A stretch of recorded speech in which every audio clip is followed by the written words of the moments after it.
¿Qué tal, compañeros? Aquí estamos de nuevo para la clase que les prometí en el video anterior. Vamos a ver el tema que viene en la plataforma como 6.3, fármacos anestésicos generales, y que están programados para que ustedes los estudien y los veamos entre los días 20, lunes 20 de abril y martes 21 de abril. Bien, para empezar este tema de 6.3 de fármacos anestésicos generales, empezamos viendo las definiciones de anestesia y de anestesia general. Ustedes van a decir, bueno, esto es lo mismo. No, no es lo mismo. Aquí hay que tener mucho cuidado y se los recuerdo desde ahora para el segundo parcial. La anestesia, el término anestesia es un término más general, precisamente, que anestesia general, que se refiere a algo, a pesar de ser anestesia general, a algo más en particular. La anestesia, el término anestesia, involucra tanto a la anestesia local como a la anestesia general.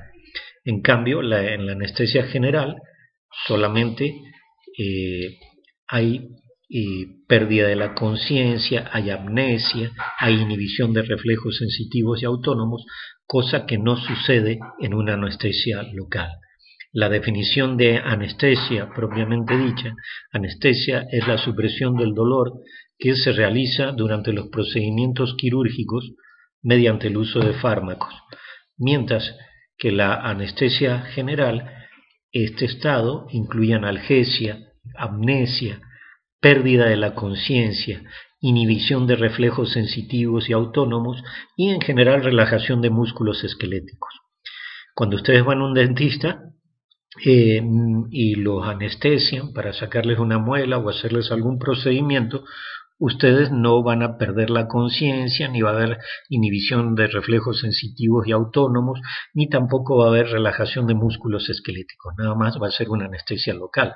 Sin embargo, el que le saquen un diente es un procedimiento quirúrgico, ¿están de acuerdo? Entonces la anestesia es la supresión del dolor que se realiza durante los procedimientos quirúrgicos mediante el uso de fármacos y abarca tanto a la anestesia local como a la general. En cambio, en la anestesia general, sí, aquí hay analgesia, hay amnesia, hay pérdida de la conciencia, hay inhibición de reflejos sensitivos y autónomos y en general, como les decía, hay relajación de músculos esqueléticos que obviamente que es un requerimiento que se requiere para la cirugía con anestesia general. Bien, ya habiendo quedado claro la diferencia entre anestesia y anestesia general, el término anestesia abarca tanto a la anestesia local como a la general, y la anestesia general incluye la pérdida de la conciencia y la inhibición de los reflejos sensitivos autónomos y la relajación de los músculos esqueléticos. Vamos a ver ahora las etapas de la anestesia general. Las etapas de la anestesia general es una clasificación muy antigua, creo que se hizo por ahí de los años 40, y se basaron en las observaciones utilizando éter etílico. El éter etílico es un anestésico general que en la actualidad ya no se utiliza. Y en esta clasificación que se hizo de la anestesia general en etapas utilizando el éter etílico, se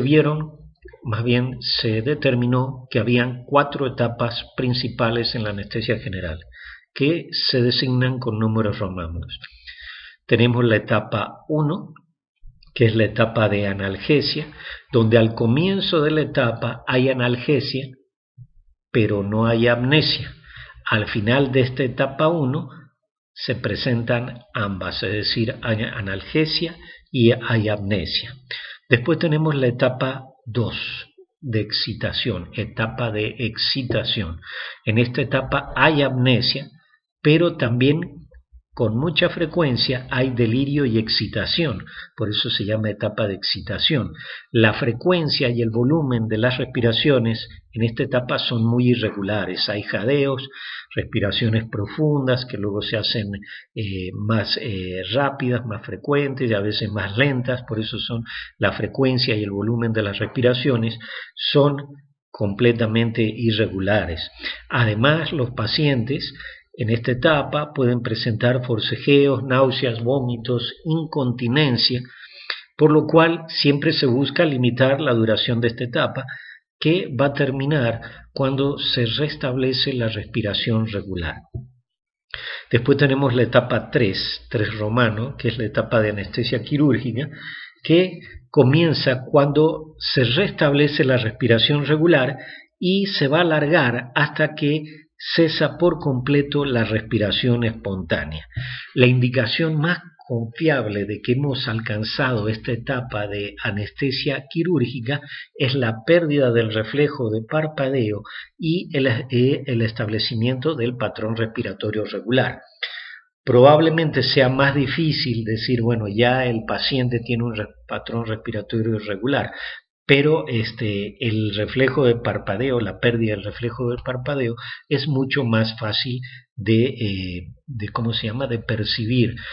Por ejemplo, cuando hicimos el experimento de la práctica número 5 de eliminación con el conejito, que lo anestesiamos y luego íbamos a hacerle punciones cardíacas y decíamos no, le va a doler porque todavía se mueve mucho.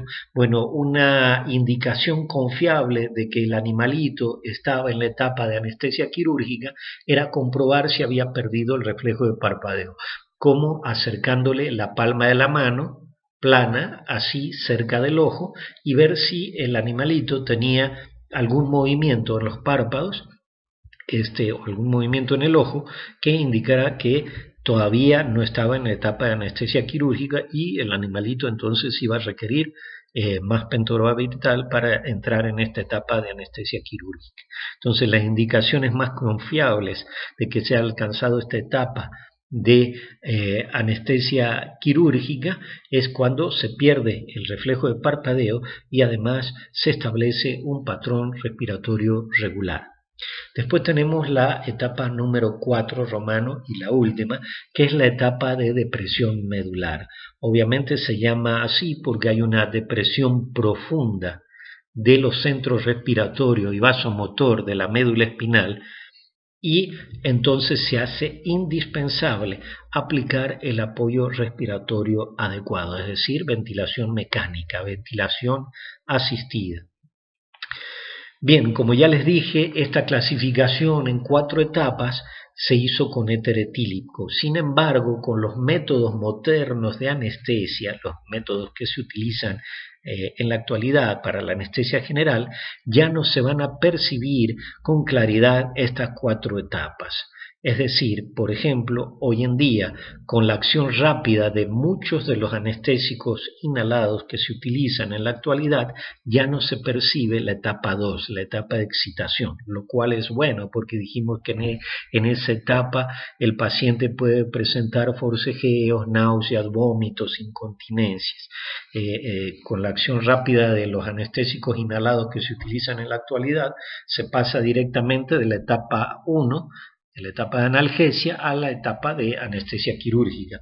Y supongo que algunos de ustedes a lo mejor han pasado por una cirugía general y cuando están ya en la sala de operaciones, ahí en la plancha de acero, y ha llegado el anestesiólogo y les ha puesto la mascarilla y les ha dicho, bueno, ahora voy a contar hasta 10.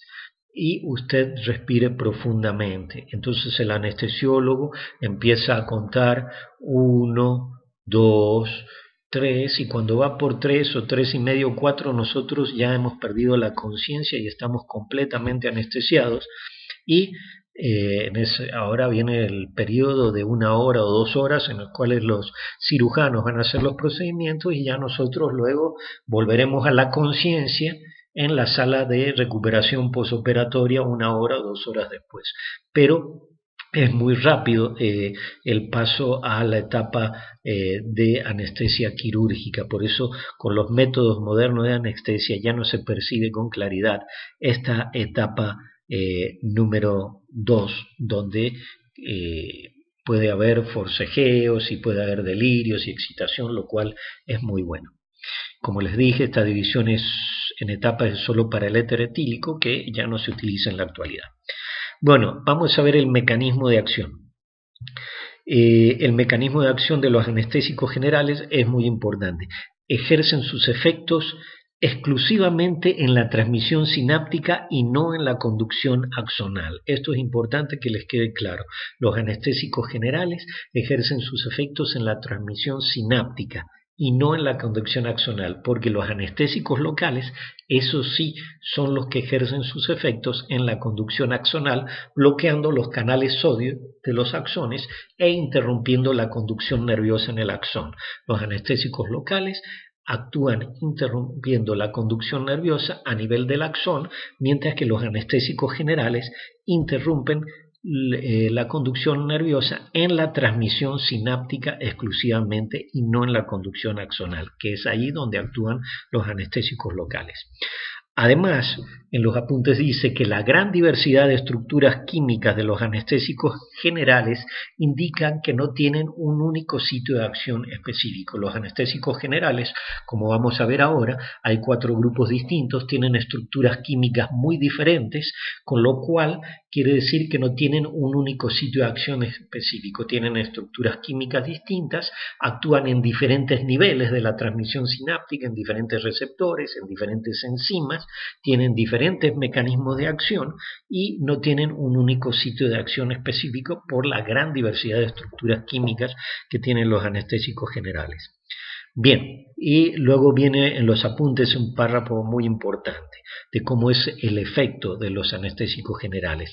La amnesia y la inconsciencia se logran por los efectos del anestésico general sobre el cerebro, mientras que la inmovilidad, la analgesia, la relajación muscular y el bloqueo de la respuesta adrenérgica al dolor se producen por la acción del anestésico general sobre la médula espinal, principalmente en el cordón posterior y en las motoneuronas. ¿Qué quiere decir? Que la anestesia general, que tiene varios componentes, el efecto del anestésico general sobre el cerebro da lugar a la amnesia y la inconsciencia, mientras que la relajación muscular, la inconsciencia, la analgesia, el bloqueo de la respuesta adrenérgica al dolor, que son efectos periféricos, se producen por la acción del anestésico general sobre la médula espinal, en el cordón posterior y en las motoneuronas. Entonces quedó claro, la amnesia y la inconsciencia lo produce el anestésico general actuando sobre el cerebro, mientras que la inconsciencia, la analgesia, la relajación muscular, el bloqueo de la respuesta adrenérgica al dolor, lo va a producir el anestésico general actuando sobre la médula espinal, actuando sobre el cordón posterior y las motoneuronas.